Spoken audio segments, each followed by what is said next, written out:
പിതാവിനും പുത്രനും പരിശുദ്ധ റൂഹായിക്കും സ്തുതി ആദ്യം മുതൽ എന്നേക്കും ആമീൻ. നമ്മൾ ഏഴാം വാക്യം വരെയാണ് നമ്മൾ ഇന്നലെ കണ്ടത്. കുഞ്ഞിനെ പ്രസവിച്ച് പിള്ളക്കച്ച കൊണ്ട് പൊതിഞ്ഞ് അത് പറഞ്ഞ് പിള്ളക്കച്ചകളെന്ന് പറയുമ്പോൾ അവിടെ വിസ്ഡം ബുക്കിൽ അതായത് ജ്ഞാനത്തിൽ അവിടെയും പറയുന്നുണ്ട്. 7-ാം അധ്യായം 4 മുതൽ 6 വരെയുള്ള സോളമൻ്റെ പേരിലാണ് അറിയപ്പെടുന്നത് വിസ്ഡം, ജ്ഞാനം. അപ്പോൾ അത് പറയുന്നത് എല്ലാ കുഞ്ഞുങ്ങളെയും പോലെ ഞാനും പിള്ളക്കച്ചകൾ കൊണ്ട് പൊതിഞ്ഞായിരുന്നു എന്നെയും കിടത്തിയിരുന്നതെന്ന്. അപ്പോൾ അതുപോലെ യേശുവിനെ അതുപോലെ തന്നെയാണ്, എല്ലാ കുഞ്ഞുങ്ങളെയും അങ്ങനെ തന്നെയാണ്. അതിൽ പിള്ളക്കച്ചകൾ കൊണ്ട്, അത് അല്ലാതെ കീറത്തുണി എന്നല്ല അതിൻ്റെ അർത്ഥം. ചിലരങ്ങനെ പറയാറുണ്ട്, കൂടുതൽ എമോഷണൽ ആക്കാൻ വേണ്ടി ഓഡിയൻസിനെ. അത് അങ്ങനെയല്ല. അപ്പോൾ അതിവിടെ പറയുന്നതിൻ്റെ കാര്യം, ലൂക്ക പിള്ളക്കച്ചകൾ ഇവിടെ അവർ ഉപയോഗിക്കുന്നതിൻ്റെ കാര്യം എന്തുവെന്ന് പറഞ്ഞാൽ, ഈ എല്ലാവരും ഒരുപോലെയാണ്. അവിടെ പറഞ്ഞ പോലെ രാജാവായാലും വിസ്ഡത്തിൽ പറയുന്ന ഏതൊരു കുഞ്ഞായാലും ഏതൊരു മനുഷ്യൻ്റെ കുഞ്ഞായാലും രാജാവിൻ്റെ കുഞ്ഞായാലും എല്ലാവരും ഒരുപോലെയാണ്. അവിടെ പ്രസവിച്ച് കഴിയുമ്പോൾ ഒരുപോലെയാണ്. അതിൽ പറയുന്നുണ്ട്, എല്ലാ കുഞ്ഞുങ്ങളെയും പോലെ തന്നെ എൻ്റെ ശബ്ദവും ആദ്യത്തെ ശബ്ദവും കരച്ചിൽ തന്നെയായിരുന്നു. എല്ലാവരും അങ്ങനെയായിരുന്നു. അതാണ് ഇവിടെ പറയുന്നത്. അതൊരു യേശുവിൻ്റെ കാര്യമായിട്ട് പ്രത്യേകതയായിട്ട് ഒരു ഇല്ലായ്മ എന്നുള്ള കാര്യത്തിൽ അവിടെ പറയുന്നതിൽ അർത്ഥമില്ല. അത് ഞാൻ പറഞ്ഞ പോലെ ചില ഇതാക്കാൻ വേണ്ടി, ഓഡിയൻസിനെ ആക്കാൻ വേണ്ടി ചിലർ പറയുന്നതാണ്. അല്ല, പുൽത്തൊട്ടിയുടെ കാര്യവും പറഞ്ഞു. തൊഴുത്തൊന്നുമല്ല, അവിടെ തൊഴുത്തുള്ളതായിട്ടൊന്നും ഒരിടത്തും പറയുന്നില്ല. തൊഴുത്തിലല്ല, അവർ മൃഗങ്ങളെ കെട്ടുന്ന വേറെ സ്ഥലം. പുൽത്തൊട്ടി എന്ന് പറഞ്ഞാൽ അത് വളരെ കുറച്ച് ശുദ്ധമായിട്ടൊക്കെ നോക്കുന്നതാണ്, വൃത്തിയായിട്ട്. ശുദ്ധമെന്ന് പറയില്ല, വൃത്തി ആയിട്ട് ക്ലീനായിട്ടൊക്കെ നോക്കുന്ന സ്ഥലമാണ്. അവിടെ കൊണ്ടുവന്ന് പുല്ലുകളൊക്കെ വയ്ക്കുന്നത്, അതിനുള്ള തീറ്റകളൊക്കെ വയ്ക്കുന്നത്. അപ്പോൾ അങ്ങനെയുള്ള ആ പുൽത്തൊട്ടിയിലാണ് കിടത്തിയിരുന്നത്. അപ്പോൾ അത് രണ്ടും ആയിരുന്നു ഞാൻ പറഞ്ഞിരുന്നത്. ഇനിയും അടുത്തത് നമുക്ക് 8 മുതൽ ആട്ടിടയന്മാർക്ക് ലഭിച്ച സന്ദേശം. എന്താണ് ഈ ആട്ടിടയന്മാരെ ഇവിടെ ലൂക്ക അവതരിപ്പിക്കുന്നത്? ലൂക്ക എപ്പോഴും ആ ഇല്ലായ്മ കാണിക്കുന്നത്, ഇല്ലാത്തവരെ, ഒന്നുമില്ലാത്തവരെ, അല്ലെങ്കിൽ അധപതിച്ചവർ, താഴ്ന്നവർ, മറ്റുള്ളവർ പരിത്യക്തരാക്കി മാറ്റി നിർത്തപ്പെട്ടിരിക്കുന്നവർ, അങ്ങനെയുള്ളവരെയൊക്കെ ദൈവം അന്വേഷിച്ച്, ദൈവം അവരുടെ കൂടെ ഉണ്ട്.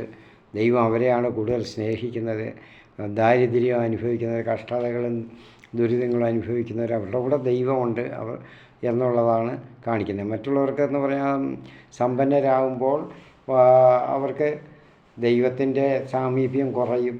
കാരണം കാണത്തില്ല, ചിലപ്പോൾ തീരെ തന്നെ വളരെ കുറച്ച് പേരിലെ കാണത്തുള്ള. സമ്പന്നരായിട്ടുള്ളവരെല്ലാം ദൈവത്തിൻ്റെ മഹാത്മ്യം, ദൈവത്തിൻ്റെ അടുപ്പം കാണുകയുള്ളൂ. ദൈവത്തിൻ്റെ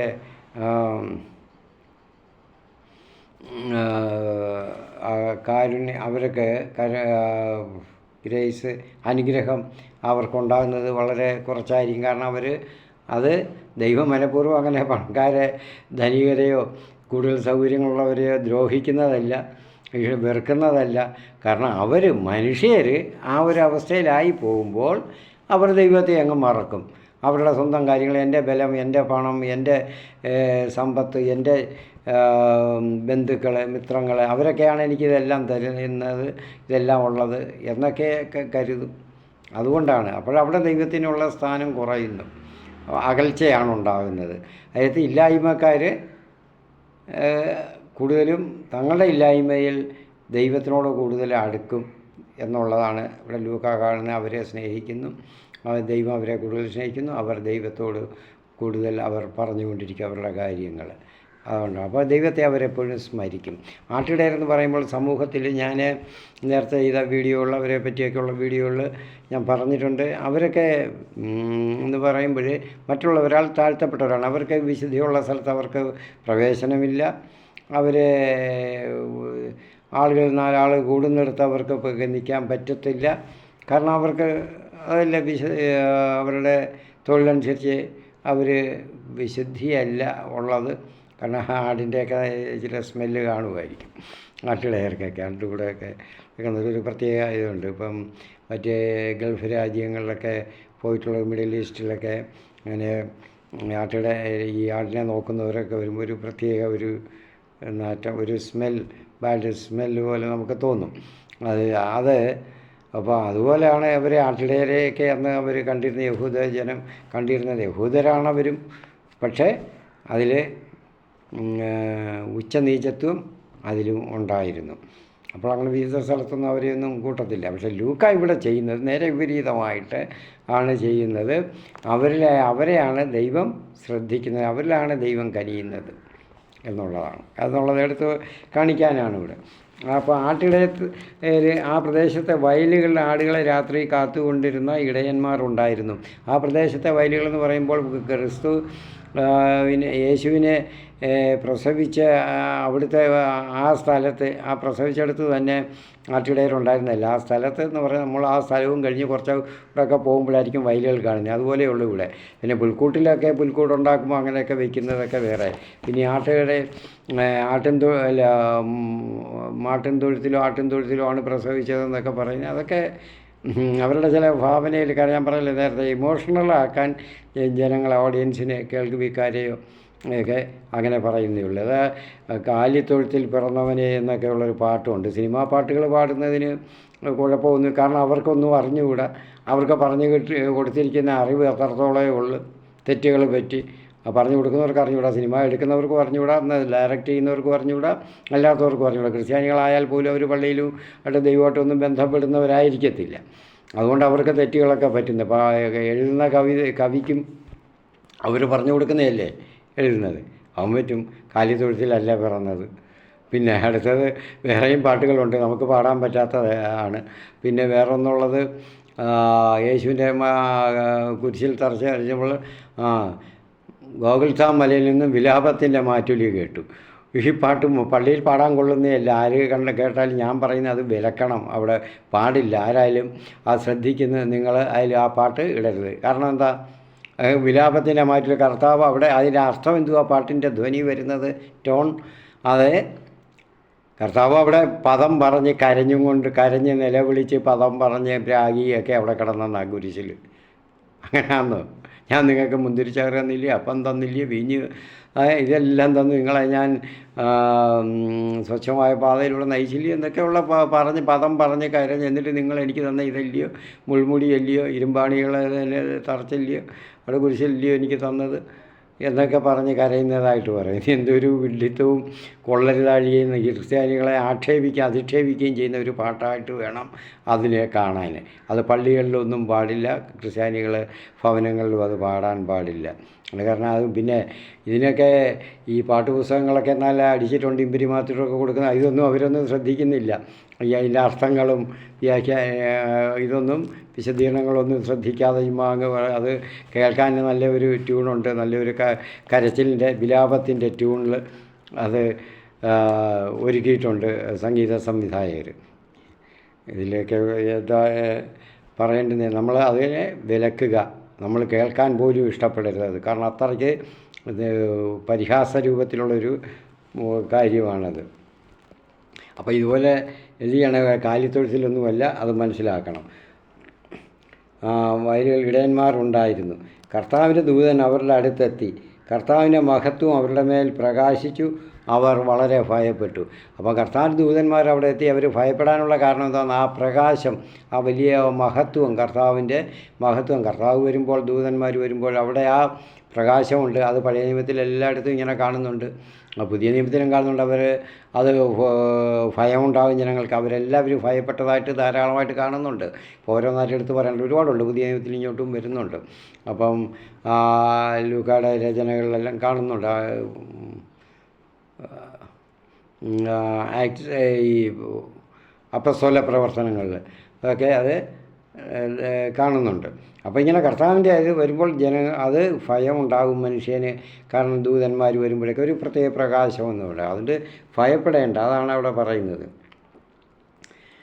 അവരുടെ മേൽ പ്രകാശിച്ചു, അവർ വളരെ ഭയപ്പെട്ടു. പെട്ടെന്ന് ഇങ്ങനെ ഒരു പ്രകാശം വരുമ്പോഴാർക്കായാലും തോന്നും, നമ്മളായാലും മറ്റേതിങ്ങനെ നിൽക്കുമ്പോൾ രാത്രിയിൽ അവിടെ ഒരു പ്രകാശം കണ്ടു, ആകാശത്ത് വലിയാണ്, എല്ലാവരും ഇറങ്ങി നോക്കി ഇതെന്തുവാണെന്നുള്ളത് അതിശയമുണ്ട്. അതുപോലെ അവർ നോക്കി ഭയപ്പെട്ടു.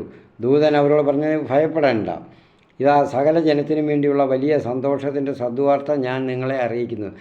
ഇവിടെ മനസ്സിലാക്കണം, ദൂതൻ അവരോട് പറഞ്ഞു, ഇതാ സകല ജനത്തിനും വേണ്ടിയുള്ള വലിയ സന്തോഷത്തിൻ്റെ സദ്വാർത്ത ഞാൻ നിങ്ങളെ അറിയിക്കുന്നു. ഇവിടെ സദ്വാർത്തയായിട്ടൊക്കെ ഇവിടെ അന്ന് ഇതിൽ റോമൻ അധീനതയിലായിരിക്കുമ്പോൾ ആരാണ്, ഞാൻ ഇന്നലെ പറഞ്ഞിരുന്നു, നാഥനും രക്ഷിതാവും നായകനുമായിട്ടൊക്കെ ആരായിരുന്നു? ഒക്ടേവിയൻ എന്ന സീസർ അഗസ്റ്റസ് എന്ന പേര് സ്വീകരിച്ചുകൊണ്ട്, അഗസ്റ്റൻ്റെ ആ പേരിൻ്റെ അർത്ഥം അതാണല്ലോ, ദൈവം നയിക്കുന്ന ദൈവം എന്നാണ്. അപ്പോൾ അയാളാണ് നയിക്കുന്നത്.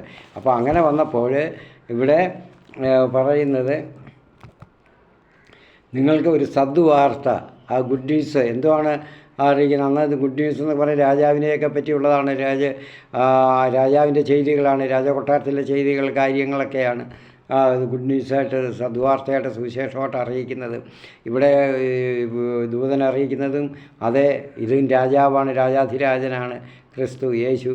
അപ്പോൾ ആ ഒരു സദ്വാർത്ത അതാണ് ഇവിടെ പറയുന്നത്. സകല ജനതകൾക്കും വേണ്ടി, ജനതത്തിന് വേണ്ടിയുള്ള സന്തോഷത്തിൻ്റെ, വലിയ സന്തോഷത്തിൻ്റെ സദ്വാർത്തയാണ് ഞാൻ അറിയിക്കുന്നത്. അതാണ് ആ സദ്വാർത്ത, അവിടെ സുവിശേഷം. സകല ജനത്തിനും സന്തോഷം ഉണ്ടാകുന്നു, എല്ലാ ജനതകൾക്കും. അത് യഹൂദർക്കെന്ന് മാത്രമല്ല, ഇവിടെ എല്ലാ ജനപദങ്ങൾക്ക് എല്ലാവർക്കും ഒരു സന്തോഷത്തിൻ്റെ സന്തോഷമുണ്ടാകുന്നു യേശുവിൻ്റെ ജനനത്തോടുകൂടി. അല്ലാതെ അവർ യഹൂദർ വിചാരിച്ചിരുന്ന അവർക്ക് വേണ്ടി മാത്രമാണ് രക്ഷകൻ വരുന്നത്, അവർക്ക് വേണ്ടിയായിരുന്നു ആണ് രക്ഷ എന്നുള്ളതായിരുന്നു. അങ്ങനെയല്ല ലൂക്ക പറയുന്നത്, എല്ലാവർക്കും കൂടെ വേണ്ടിയുള്ളതാണ്. ലൂക്കായുടെ എല്ലാ രചനകളാണ് എപ്പോഴും മറ്റുള്ളവർ മാറ്റി നിർത്തപ്പെട്ടിരിക്കുന്നവർക്ക് വേണ്ടി, ലോലിനെസ്സിന് അങ്ങനെ അനുഭവിക്കുന്നവർക്ക് വേണ്ടി, താഴ്ന്നവർക്ക്, അങ്ങനെ മാറ്റി നിർത്തപ്പെട്ടിരിക്കുന്നവർക്ക് വേണ്ടി ദൈവം പ്രവർത്തിക്കുന്നു. അവർക്ക് സന്തോഷവും സമാധാനവും കൊടുക്കുന്നതാണ്. പറഞ്ഞു, ഞാൻ നിങ്ങളെ അറിയിക്കുകയാണ്, ദാവീദിൻ്റെ പട്ടണത്തിൽ നിങ്ങൾക്കായിട്ട് ഒരു രക്ഷകൻ. ഇവിടെ എന്തുവാണ് പറയുന്നത്?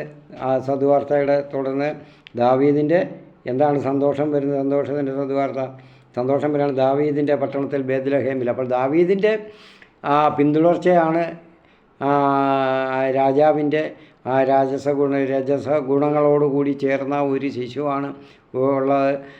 യേശു രാജാവ് തന്നെയാണ്, ആ വാഴ്ചയിലുള്ളതാണ്. യോസഫ് ആ കുടുംബത്തിലുള്ളതാണ്. അപ്പോൾ ഇത് കാണിക്കാനാണ് അവിടെ ബേത്ലഹേമിൽ ആണ് പിറന്നതെന്ന് അവിടെ അവർ കാണിക്കുന്നത്. കാണാനല്ലേ ഇവിടെ ദാവീദിൻ്റെ വംശത്തിലാണല്ലോ പിറക്കേണ്ടുന്നത്, അതുകൊണ്ട്. അപ്പോഴങ്ങനെ ദാവീദിൻ്റെ പട്ടണത്തിൽ നിങ്ങൾക്കായിട്ട് ഒരു രക്ഷകൻ.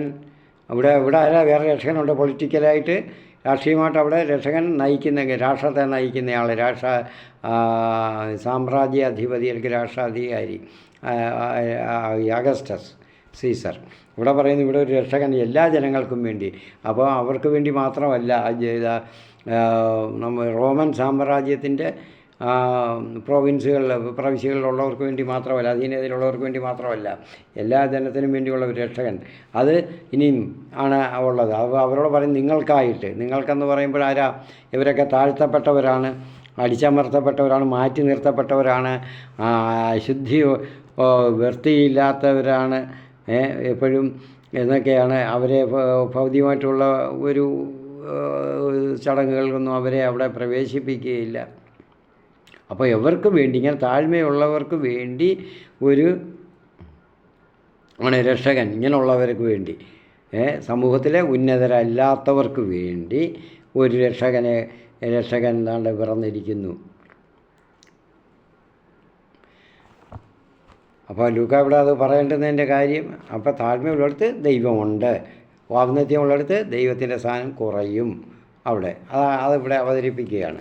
കാരണം സാധാരണ നമ്മളെ കയ്യിലും കാണാം, സാമ്പത്തികമായിട്ട് ഉയർന്ന നിലവാരമുള്ളവരൊക്കെ ദൈവത്തെ അറിയുന്നത് പ്രയാസം, പ്രാർത്ഥനകളുടെ പ്രയാസം, ദൈവിക കാര്യങ്ങളിൽ, ദൈവാലയ കാര്യങ്ങളിലൊക്കെ ആത്മാർത്ഥമായിട്ട് പങ്കെടുക്കുന്നവർ ചുരുക്കം, അങ്ങനെയുള്ളവർ എന്നൊക്കെ ഉള്ളതാണ് ഇവിടെ കാണിക്കുന്നത്.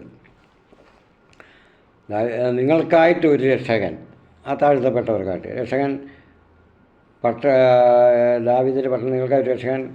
ഇനി അടുത്തത് എന്തുവാ? രക്ഷകൻ്റെ കർത്താവാണ്. ഇതാണ് കർത്താവ്. അവിടെ സീസറാണ് കർത്താവെന്ന് പറയുന്നു. അദ്ദേഹമാണ് പറയുന്നത്, അദ്ദേഹമാണ് നായകൻ, നാഥൻ. ഇവിടെ കർത്താവ് എന്ന് പറഞ്ഞാൽ കർത്തൃത്വം നടത്തുന്നവൻ. കർത്താവ് എന്ന് പറഞ്ഞ വാക്കിൻ്റെ അർത്ഥം കർത്തൃത്വം നടത്തുന്നയാൾ. കർത്തൃത്വം എന്ന് പറഞ്ഞാൽ എന്തോ അധികാരം നടത്തുന്നയാൾ, ജനങ്ങളുടെ മേൽ അധികാരം നടത്തുന്നയാളാണ് കർത്താവ്. അപ്പോൾ ആ കർത്താവ് സ്ഥാനം ഇവിടെ യഹോവയ്ക്ക് ആയിരുന്നു കൊടുത്തിരുന്നത്, ദൈവത്തിന്. ഇവിടെയും അപ്പം ക്രിസ്തു എന്ന് പറയുന്നത് ദൈവമാണെന്ന് ഇവിടെ സമർത്ഥിക്കുകയാണ്, ഇത് കർത്താവാണെന്ന്.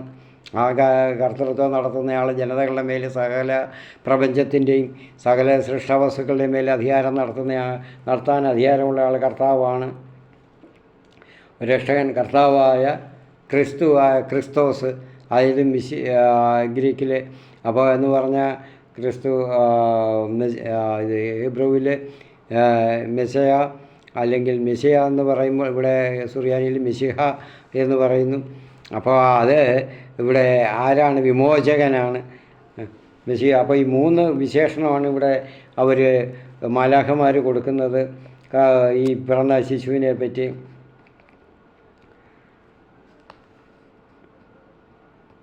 ഒരു രക്ഷകനാണ്, കർത്താവാണ്, അതേസമയം ക്രിസ്തുവുമാണ്.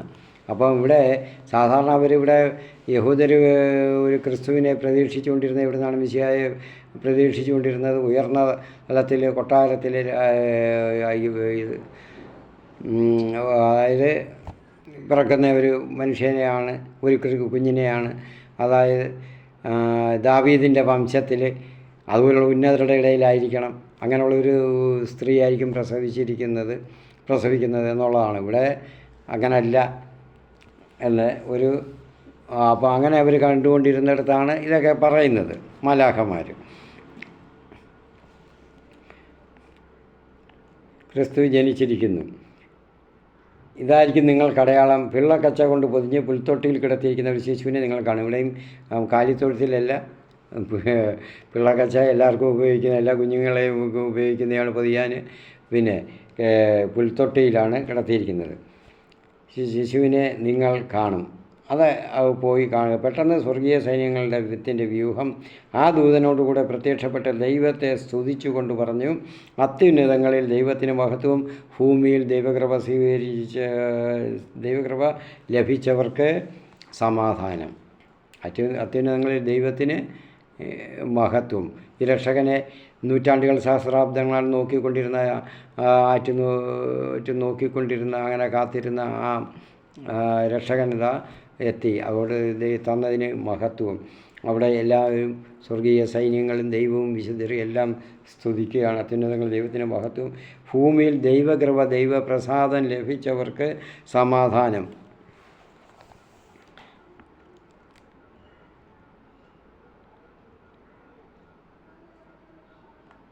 അപ്പോൾ ദൈവകൃപ ലഭിച്ചവരെന്ന് ഭൂമിയിൽ ലഭിച്ചവർ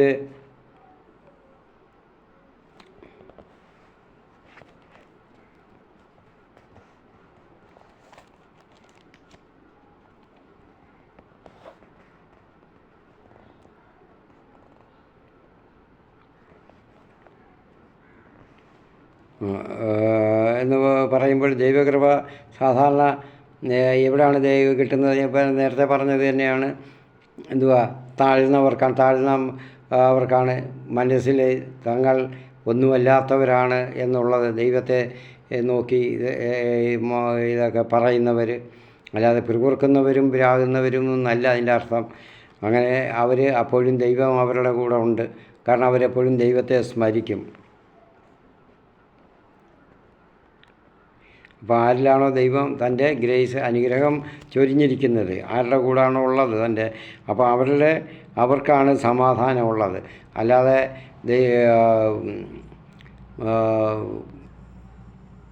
ദൈവ മനസ്സ് കഠിനമാക്കിയിട്ടുള്ളവർക്കില്ല. ഫരിസേയർക്കോ വല്ലതും വന്നോ, അല്ലെങ്കിൽ സദുക്കായർക്കോ നിയമജ്ഞർക്കോ വല്ലതും ദൈവ സമാധാനവും സന്തോഷവും വരികയില്ല. അപ്പോൾ ഇതെല്ലാം താഴ്ന്നവർക്കാണ്, മറ്റുള്ളവർക്കാണ്, സ്വതന്ത്രരല്ലാത്ത അസ്വതന്ത്രർക്കാണ്, കെട്ടുപാടുകളും ഭാരങ്ങളും നുഖങ്ങളുമൊക്കെ ഉള്ളവർക്കാണ് ഇതൊക്കെ വന്നിരിക്കുന്നത്. സമാധാനം, അതാണ് ദൈവകൃപ ലഭിച്ചവർക്ക് സമാധാനം. ദൂതന്മാർ അവരെ വിട്ട് സ്വർഗത്തിലേക്ക് പോയപ്പോൾ ആട്ടിടയന്മാർ പരസ്പരം പറഞ്ഞു, നമുക്ക് ബേത്ലഹേം വരെ പോകാം, കർത്താവ് നമ്മെ അറിയിച്ച ഈ സംഭവം നമുക്ക് കാണാം. കണ്ട് അവർ ബേത്ലഹേമിലാണ് പോകുന്നത്. അപ്പം ദൂരമുണ്ട്, അതൊക്കെ മനസ്സിലാക്കണം. അപ്പോഴേ പിന്നെ എല്ലാ കാളയും പശുവും കന്നുകാലികളും എല്ലാം അവിടെ ആടുകളും എല്ലാം അവിടെ പ്രസവിച്ചു കൊണ്ട് കടത്തിയെടുത്തുണ്ടെന്നല്ല അതിൻ്റെ അർത്ഥം. ഇല്ല, അതൊക്കെ ഒരു ഭാവനയാണ്, ഇങ്ങനെ ഒരു രസത്തിന് വേണ്ടി വയ്ക്കുന്നതാണ്.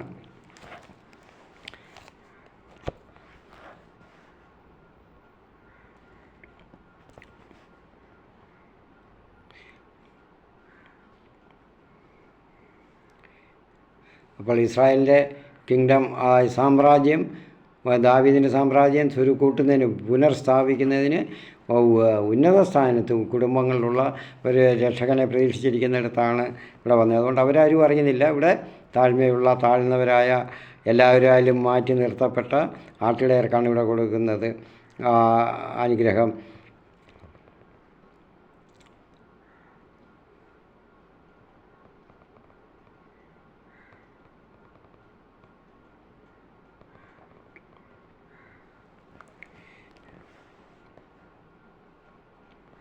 അപ്പോൾ ഈ ലൂക്കായുടെ രചനകളിൽ ഈ ഗുഡ് വിൽ, അതായത് ഈ സമാധാനം, ശാന്ത, അനുഗ്രഹം, സന്തോഷം, ഇതെല്ലാം ദൈവം പ്രദാനം ചെയ്യുന്നത് എല്ലാത്തിലുമുണ്ട്.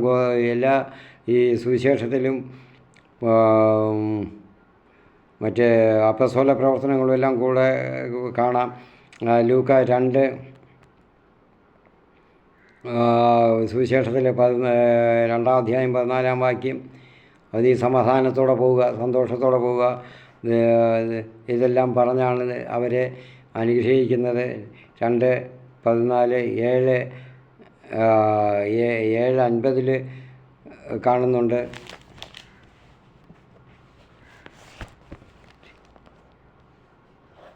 ഇവിടെ 2:14 പറഞ്ഞ് ഇപ്പം നമ്മൾ വായിച്ചത് തന്നെയാണ്. ഇനി 7-ാം അധ്യായത്തിൽ കാണുന്നു. അതുപോലെ 8 അധ്യായം 48 കാണുന്നുണ്ട്. 10-ാം അധ്യായം 5 മുതൽ 6 വരെ, 19-ാം അധ്യായം 38,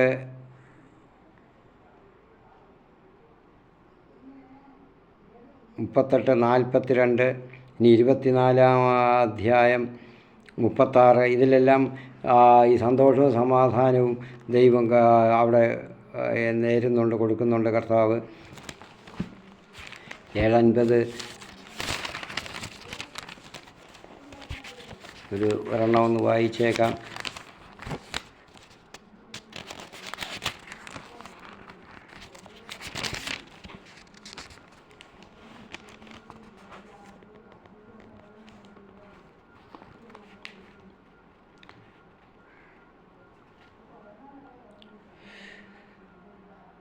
അവിടെ ലൂക്കയുടെ സുവിശേഷത്തിൽ 7-ാം അധ്യായം അവനോടുകൂടെ ഇത് ഒരു പാവനിയായ ഒരു സ്ത്രീ, സാധു സ്ത്രീ വന്ന്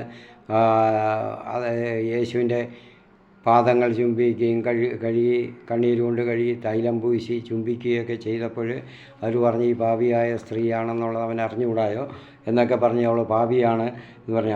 അവർ ഇതൊക്കെ പറഞ്ഞ് യേശുവിനെയും കുറ്റപ്പെടുത്തി അവളെയും കുറ്റപ്പെടുത്തുകയാണ്, പിറുപിറുക്കുകയാണ്. അവൻ അവളോട് പറഞ്ഞു, നിൻ്റെ വിശ്വാസം നിന്നെ രക്ഷിച്ചിരിക്കുന്നു, സമാധാനത്തോടെ പോവുക. ഇതുപോലുള്ള ആശംസകളാണ് അവിടെ ഈ ബാക്കിയുള്ളടത്തും കാണുന്നത്. 7:50, 8:48, 10, 5-6 വാക്യങ്ങളൊക്കെ. അപ്പോൾ ലൂക്ക ഇതെല്ലാം പലയിടത്തും ഇങ്ങനെ കാണിക്കുന്നുണ്ട്. അവർക്ക് വേണ്ടി ദൈവം ചെയ്യുന്ന ആ കരുണ, അവരോടുള്ള സന്തോഷം, പതിതർക്കും നിരാശ്രയർക്കും എല്ലാം ഇങ്ങനെ വേദനിക്കുന്നവർക്കൊക്കെ വേണ്ടി അവരുടെ കൂടാണ് ദൈവം എന്ന് കാണിക്കുന്നു. അപ്പോൾ രക്ഷയും സന്തോഷവും സമാധാനവും, യുദ്ധത്തിലെല്ലാവരെയും അടിച്ചമർത്തി അവിടെ രക്ഷ സ്ഥാപിച്ച് അഗസ്റ്റസിനെ പോലെ അല്ല, പാക്സ് അഗസ്റ്റായല്ല ഇവിടെ കൊടുക്കുന്നത്. ആ സമാധാനം സ്ഥാപിച്ചതുപോലെയല്ല അഗസ്റ്റസ്. ഇവിടെ ദൈവം ഹൃദയം നുറുങ്ങുന്നവർക്ക്, വേദനിക്കുന്നവർക്ക് ആണ് സമാധാനമെന്ന് ഇവിടെ പറയുകയാണ്. അപ്പം പഴയ നിയമത്തിലും അങ്ങനെ കാണാം. പ്രയാസപ്പെടുന്നവർക്ക് ദൈവം അവരെ അനുഗ്രഹിക്കുന്നുണ്ട്, ദൈവം അവരെ കാണുന്നുണ്ട്. അപ്പം അതുപോലെയാണ് ഇവിടെ ഒന്നിൽ ശിശുവിൻ്റെ പരിച്ഛേദനത്തിനുള്ള സമയമായി പരിച്ഛേദനം നടത്തേണ്ടുന്നത് ഇവിടെ ദിവസമായപ്പോൾ അവൻ ഗർഭത്തിൽ ഉരുവാകുന്നതിന് മുൻപ് ദൂതൻ നിർദ്ദേശിച്ചിരുന്ന യേശു എന്ന പേര് നൽകി. ശിശുവിൻ്റെ പരിച്ഛേദനത്തിനുള്ള ദിവസമായപ്പോൾ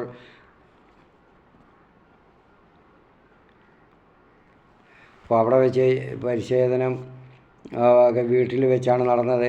അപ്പോൾ ഇനി അവരവിടെ പുൽത്തൊട്ടിയിലല്ല, അല്ലെങ്കിൽ ആ പ്രസവിച്ച സ്ഥലത്തല്ല, ഒരു ഭവനത്തിലാണ് താമസിക്കുന്നത്. അവിടുന്ന് ആയിരിക്കണം പിന്നെ യെരുസലേമിലോട്ട് പിന്നെ പോകുന്നത്, അടുത്ത കടിഞ്ഞൂൽ പുത്രനെ വീണ്ടെടുക്കുന്നതിന്. അപ്പോൾ എന്നും അവിടെ അങ്ങ് ഒരുപാട് നാൾ അവിടെ അങ്ങ് കിടന്നു എന്നല്ല പുൽത്തൊട്ടിയിൽ അർത്ഥമാക്കേണ്ടുന്നത്. അവിടെ അല്ലെങ്കിൽ അങ്ങനെയുള്ള സ്ഥലത്തല്ല അവർ താമസിച്ചിരുന്നത്. അവർക്ക് അപ്പോഴത്തെ ഭവനം കിട്ടി. എവിടെയാണെന്നൊന്നും നമുക്ക് പറയാൻ പറ്റുന്നില്ല. അവിടെ ആയിരിക്കണം. കാരണം അവിടുന്ന് പിന്നെ ജെറുസലേമിലോട്ട് പോകാൻ എളുപ്പമുണ്ട്. ശുദ്ധീകരണ ദിവസം 40 ദിവസം ആ സമയം കഴിഞ്ഞപ്പോൾ പോകണമല്ലോ ദേവാലയത്തിൽ. പോകണമെന്നപ്പോൾ അവിടെ ദേവാലയത്തിൽ തന്നെ പോകണമെന്ന് നിർബന്ധമില്ലാതെ അവിടെ വെച്ച് തന്നെ നടത്തണമെന്നില്ല. എന്നാലും അത് അവിടെ ദൈവാലയത്തിൽ പോയി ലൂക്ക അവിടെ നയിക്കുന്നതിന് പ്രധാന കാര്യമുണ്ട്. ദൈവാലയത്തിലോട്ട് കൊണ്ടുപോകുന്ന നയിക്കുന്നതിന്. കാരണം അവിടെ ഈ ശിമയോനെ അന്യായെയും പറ്റി പറയുന്നുണ്ട്. അവർക്ക് അവിടെ പരിശുദ്ധാത്മാവ് പറഞ്ഞതനുസരിച്ച് അവർക്കും കൂടെ കാണണം, രക്ഷ കാണണം. അതിനു വേണ്ടിയാണ്. അപ്പോൾ ഈ ദേവാലയത്തിൽ പോകാതെ തന്നെ നിർവഹിക്കാം. പക്ഷേ ഇവിടെ ദേവാലയത്തിൽ അവർ പോകുന്നുണ്ട്.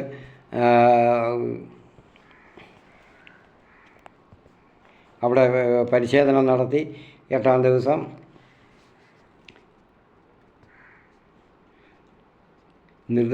ദൂതൻ നിർദ്ദേശിച്ചിരുന്ന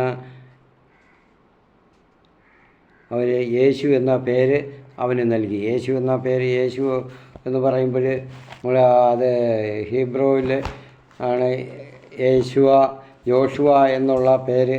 അത് പിന്നെയും ഒരു യോശുവയുടെ ഈ ഹീബ്രു പേരിൻ്റെ ലുപ്ത രൂപമാണ്. അതൊരു പിന്നീട് ഇങ്ങോട്ട് വന്ന കാലക്രമേണ വന്ന ലുപ്ത രൂപമാണ് യേശു. സുറിയാനിയിലത് ഈശോയാണ്. അപ്പം അതിൻ്റെ അർത്ഥം യാഹ്വേ ഈസ് ദി സാൽവേഷൻ. അപ്പം രക്ഷ ദൈവത്തിലാണ്, യഹോവയിലൂടെയാണ് രക്ഷ എന്നുള്ളതാണ് ഇവിടെ കാണിക്കുന്നത്. അതിൻ്റെ അർത്ഥം മുക്തി യാഹ്വേ ആകുന്നു. അപ്പോൾ ഈ ഓരോ പേരിടുന്നതിലൊക്കെ ഓരോ അർത്ഥമുണ്ട്.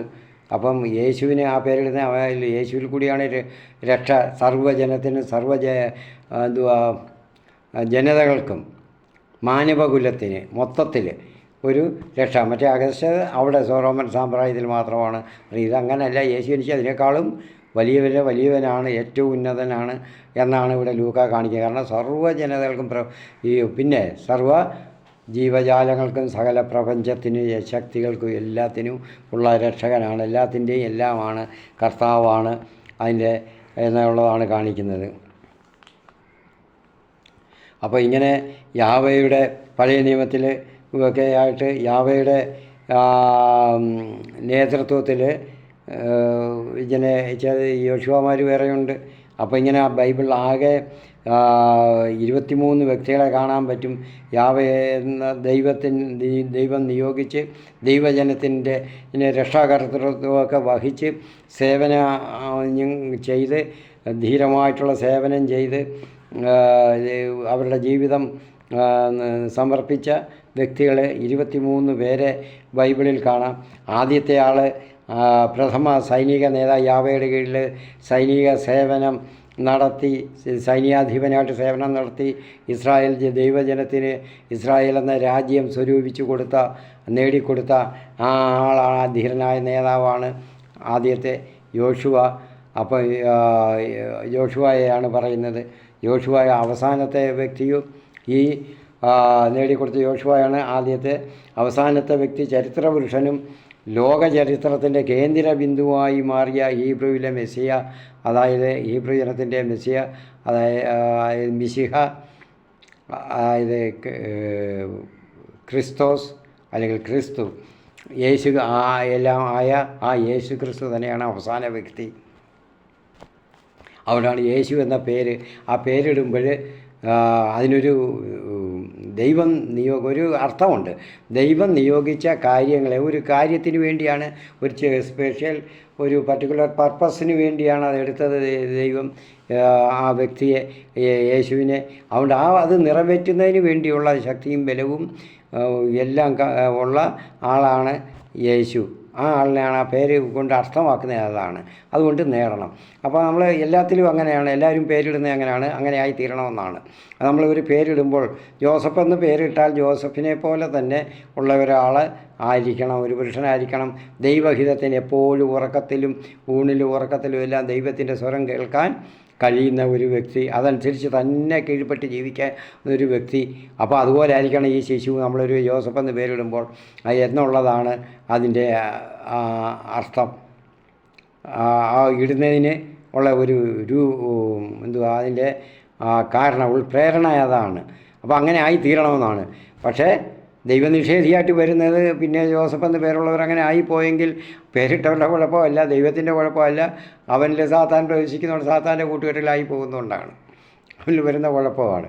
അപ്പം പേരിടുന്നതിന് എല്ലാത്തിനും എല്ലാ മതത്തിലും ഉണ്ടെന്ന് എനിക്ക് തോന്നുന്നു. ഇപ്പം മനുസ്മൃതിയിൽ ഹിന്ദു മതത്തിൽ തന്നെ, ഹൈന്ദവ മതത്തിൽ മനുസ്മൃതിയിൽ തന്നെ പറയുന്ന എന്തുവാ, ഒരു കുഞ്ഞിന് പേരിടുമ്പോൾ അവൻ ആരായി തീരണം എന്ന ഒരു ഉദ്ദേശം അവന് വേണം, ഒരു കാഴ്ചപ്പാട് വേണം പേരിടുന്ന മാതാപിതാക്കൾക്ക്, പേരിടുന്നവർക്ക്. അങ്ങനെയുള്ള ദേവപുരുഷൻ്റെ പേര് വേണം ഇടാൻ, അതിന് കൊടുക്കാൻ. അപ്പോൾ അവൻ ആരായി തീരണമെന്നുള്ള ഒരു കാഴ്ചപ്പാട് എപ്പോഴും അവർക്ക് ആ പേരിട്ടവർക്ക് വേണം എന്നുള്ളതാണ് പറയുന്നത്. അതുപോലെയാണ് ഇവിടെ യേശു എന്ന് പേരിടുമ്പോൾ അതിന് ഇതാണ് കർത്താവ് നിയോഗിച്ച പേരാ. ദൈവം പിതാവ് യഹോവയെ നിയോഗിച്ച പേരാണ് അത് യേശു എന്നുള്ളത്. കാരണം ദൈവത്തിനറിയാം. അപ്പോൾ അന്ന് മുതൽ ഈ 23 വ്യക്തികളെ ഞാൻ പറഞ്ഞ് ഇതിലെ കാര്യങ്ങളൊക്കെ ദൈവം ഓരോ സമയത്ത് അവരെയൊക്കെ നിയോഗിച്ചതാണ്, ഓരോ കാര്യത്തിന് വേണ്ടി, നടത്തുന്നതിന് വേണ്ടി, ദൈവത്തിൻ്റെ കാര്യങ്ങൾ അത് നടത്തി ജനത്തിന് സേവനം ചെയ്യുന്നതിന് വേണ്ടി. അതുപോലെ ആയിരിക്കണം യേശു, അതുപോലെയാണ് യേശു എന്നുള്ളത് കാണിക്കാൻ വേണ്ടിയാണ് അത് പറഞ്ഞ് അവൻ ആ പേര് അവിടെ വെച്ചിട്ടു. പ്രിയപ്പെട്ടവരെ, നമ്മൾക്ക് ഇനിയും പറയുമ്പോൾ അത് കൂടുതൽ സമയങ്ങളായി പോകും. ഞാൻ അതുകൊണ്ട് നിർത്തുന്ന. അടുത്ത പ്രാവശ്യം നമുക്ക് ഉപസംഹരിക്കാം.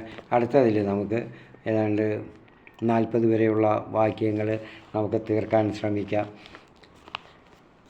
എന്തെങ്കിലും സംശയങ്ങളോ കാര്യങ്ങളോ ഉള്ളവർ എൻ്റെ ഫോൺ നമ്പറുണ്ട് 9847042649. ഇതിൽ വിളിച്ചാൽ പറഞ്ഞു തരും. അപ്പോൾ എനിക്ക് ഞാൻ പറഞ്ഞതിലും കൂടുതൽ വല്ല അറിവും അതിൽ തെറ്റുകളോ വല്ലതും വന്നിട്ടുണ്ടെങ്കിലും എന്നോട് ധൈര്യമായിട്ട് പറയാം, ഞാനത് കേൾക്കും. എനിക്ക് സമയമുണ്ടെങ്കിൽ ഞാൻ അവൈലബിൾ ആണെങ്കിൽ ഞാൻ അറ്റൻഡ് ചെയ്യും. കാരണം എനിക്ക് പല കാര്യങ്ങളുണ്ട്, വീട്ടുകാര്യങ്ങൾ, സ്വന്തം കാര്യങ്ങളൊക്കെ ഉണ്ടല്ലോ. ഒരു ചെറിയ കടയുണ്ട്, അതാണ് ഉപജീവന മാർഗ്ഗം. കടയിലെ കാര്യങ്ങളുണ്ട്. അപ്പോൾ ചിലപ്പോഴേ അറ്റൻഡ് ചെയ്യാൻ പറ്റിയെന്ന് വരില്ല. അതിന് സാരമില്ല, കുറച്ച് കഴിഞ്ഞ് വിളിക്കുക. ആരും ഇൻ്റർനെറ്റിൽ വിളിക്കാതിരിക്കുക. കാരണം ഞാൻ വീഡിയോകളൊക്കെ അപ്ലോഡ് ചെയ്ത് വയ്ക്കുകയും എടുക്കുകയൊക്കെ ചെയ്യുന്നത്. അപ്പോൾ അതിനതൊരു തടസ്സമാകും. എനിക്ക് പലപ്പോഴും അങ്ങനെ സംഭവിച്ചിട്ടുണ്ട്. ഇൻ്റർനെറ്റ് വിളിക്കാതെ എൻ്റെ ഈ ഫോൺ നമ്പറിൽ വിളിച്ചാൽ നമുക്ക് കണ്ട് സംസാരിക്കാൻ പറ്റത്തില്ലെന്നല്ലേ ഉള്ളൂ. സാരമില്ല, നമുക്കല്ലാതെ ഇപ്പോൾ എൻ്റെ ഫോട്ടോയിൽ കാണാം നിങ്ങളെ. എനിക്ക് അല്ലാതെ നമുക്ക് എപ്പോഴെങ്കിലും വിളിച്ച് അല്ലാതെ ഉള്ളപ്പം കാണാം. എനിക്കതുകൊണ്ട് കുഴപ്പമില്ല. നിങ്ങൾ വിളിക്കുക, കാര്യം പറയാം. എനിക്ക് കൂടുതൽ എനിക്ക് നിർദ്ദേശങ്ങളോ കാര്യങ്ങളോ തരാനുള്ളവരും കൂടെ തരുന്നത്, അത് തെളിവായിട്ട് ക്ലിയറായിട്ട് തരുന്നത് എനിക്കും വളരെ സന്തോഷമാണ്. അപ്പോൾ എൻ്റെ കയ്യിൽ നിന്നൊക്കെ തെറ്റുകളൊക്കെ വരാം. അതുകൊണ്ട് ഞാൻ വലിയ പണ്ഡിതനൊന്നുമല്ല. പിന്നെ ദൈവം ഇങ്ങനെ ഒരു പ്രേരണ കൊണ്ട്, ദൈവത്തിൻ്റെ ഒരു പ്രേരണ കൊണ്ട് ഞാനിങ്ങനെ ആയതാണ്. എൻ്റെ ചരിത്രമൊക്കെ ചെറുപ്പത്തിൽ ഉള്ളതെല്ലാം ഞാൻ ജന്മം മുതലേ ഇതൊക്കെ ഉള്ളതാണ്, നിയമിച്ചതാണ്, ദൈവം നിയോഗിച്ചതാണ് എന്നുള്ളതിന് പല കാര്യങ്ങളുമുണ്ട്. അത് ഞാനൊരു ഫുൾ വീഡിയോ അത് ചെയ്യാൻ ഉദ്ദേശിക്കുന്നുണ്ട് പിന്നീട്. അപ്പോൾ ഞാൻ അതുകൊണ്ട് ഇത് നടത്തുന്നു. കാരണം ദൈവത്തെ അറിയാത്തവർക്ക്, അറിയാൻ കഴിയാത്തവർക്ക് ദൈവത്തെ പറഞ്ഞു കൊടുക്കണം, മനസ്സിലാക്കിച്ചു കൊടുക്കണം. അതിനു വേണ്ടിയാണ്, അല്ലാതെ വേറെ കാര്യങ്ങളൊന്നുമില്ല. അതാണ് എൻ്റെ. അതുകൊണ്ട് ഇത് കേൾക്കുന്നവരൊക്കെ കൂടുതലും മറ്റുള്ളവർക്ക് ഷെയർ ചെയ്ത് കൊടുത്ത്, പിന്നെ എൻ്റെ യൂട്യൂബിലായാലും ഇതൊക്കെ ഒന്ന് കണ്ട് ഒന്ന് സബ്സ്ക്രൈബ് ചെയ്ത്, ലൈക്ക് ചെയ്ത്, സബ്സ്ക്രൈബ് ചെയ്ത് മറ്റുള്ളവർക്ക് ഷെയർ ചെയ്ത് കൊടുക്കണം. ധാരാളമായിട്ട് എല്ലാവർക്കും അറിയട്ടെ. എല്ലാവരും ഒന്ന് ഏകദേശം ഇപ്പം ഞാനീ പറയുന്നതുകൊണ്ട് ഏകദേശം ഒരു ധാരണ ഉണ്ടാകും ബൈബിളിലെ വാക്യങ്ങളെ പറ്റി. അത്രയേ ഉള്ളൂ, കാര്യങ്ങളെ പറ്റി. അതിൽ കൂടുതലൊന്നും എനിക്ക് പറയാൻ പറ്റുന്നില്ലല്ലോ. അതുകൊണ്ട് അതൊന്ന് ശ്രദ്ധിക്കണം. പിന്നെ ഡയറക്റ്റ് ക്ലാസ് വല്ലയിടത്തും ആർക്കെങ്കിലും അറേഞ്ച് ചെയ്യാനുണ്ടെങ്കിൽ അതാകുമ്പോൾ വളരെ ഗുണം ചെയ്യും. വളരെ നല്ലപോലെ പറയാനും വിശദീകരിച്ച് സമയമെടുക്കുക. 2-2.5 മണിക്കൂറുണ്ടെങ്കിൽ ഒരു ദിവസം ഉണ്ടെങ്കിൽ അത് വളരെ നന്നായിട്ട് പറയാൻ സാധിക്കും. അപ്പോൾ അങ്ങനെ ആരെങ്കിലും ചെയ്യാൻ താല്പര്യമുണ്ടെങ്കിൽ ഇവിടങ്ങളിലായാലും ഇവിടെ ആയാലും ഏത് സ്ഥലത്തായാലും വരാൻ അതിനുള്ള സൗകര്യം ഉള്ള സ്ഥലമാണെങ്കിൽ തീർച്ചയായിട്ടും വരും. പ്രിയപ്പെട്ടവരെ, നമുക്ക് ഉപസംഹരിക്കാം. നമുക്ക് പ്രാർത്ഥനയോടുകൂടി ഉപസംഹരിക്കാം. എല്ലാവർക്കും വേണ്ടി പ്രാർത്ഥിക്കുന്നു. എല്ലാ രോഗികൾക്കും വേണ്ടി കർത്താവിൻ്റെ മഹത്വം അവരുടെ എല്ലാ രോഗഭാഗങ്ങളിലും, എല്ലാ രോഗങ്ങളുള്ളവരോ എന്തെങ്കിലും കുഴപ്പങ്ങളോ ബലഹീനതകളോ ഉള്ള ഭാഗങ്ങളെല്ലാം ഇറങ്ങി കർത്താവിൻ്റെ മഹത്വം ആവസിച്ച് അവർ സുഖപ്പെടുത്തട്ടെ. പൂർണ്ണമായി ആദിയിലെ പോലെ ദൈവം സൃഷ്ടിച്ചപ്പോൾ ഏദൻ തോട്ടത്തിലാക്കിയപ്പോൾ അവർക്കാർക്കും ഒരു കുറവുകളോ ന്യൂനതകളോ കുഴപ്പങ്ങളോ ഒന്നുമില്ലായിരുന്നു പൂർവ്വ മാതാപിതാക്കൾക്ക്. അപ്പോൾ അതുപോലെ ആ ദൈവത്തിൻ്റെ മഹത്വം അവരെ പൊതിഞ്ഞിരുന്നു. അതുപോലെ കർത്താവെ അവിടുത്തെ മഹത്വം അവരുടെ ശരീരങ്ങൾ മൊത്തം ഇറങ്ങി ആവസിച്ച് അവരെ രോഗബാധിത ഭാഗങ്ങളെല്ലാം ആവസിച്ച് അവർക്ക് പരിപൂർണമായിട്ട് സൗഖ്യം കൊടുത്ത് അനുഗ്രഹിക്കണമെന്ന് കർത്താവെ പിതാവ് അവിടുത്തെ പുത്രനായ യേശു ക്രിസ്തുവിൻ്റെ നാമത്തിൽ അവിടുത്തേക്ക് അവിടുത്തോട് ഞങ്ങൾ സമർപ്പിക്കുന്നു. അവിടുത്തേക്ക് മഹത്വവും സ്തുതിയും സ്തോത്രവും വീഴ്ചയും ഉണ്ടായിരിക്കട്ടെ. ആമേൻ. ഹല്ലേലൂയ, ഹല്ലേലൂയ, ഹല്ലേലൂയ. സ്തുതി, സ്തോത്രം, സ്തോത്രം, സ്തോത്രം, സ്തോത്രം. അവിടുത്തെ നാമത്തിന് മഹത്വം ഉണ്ടാകട്ടെ. ആമേൻ.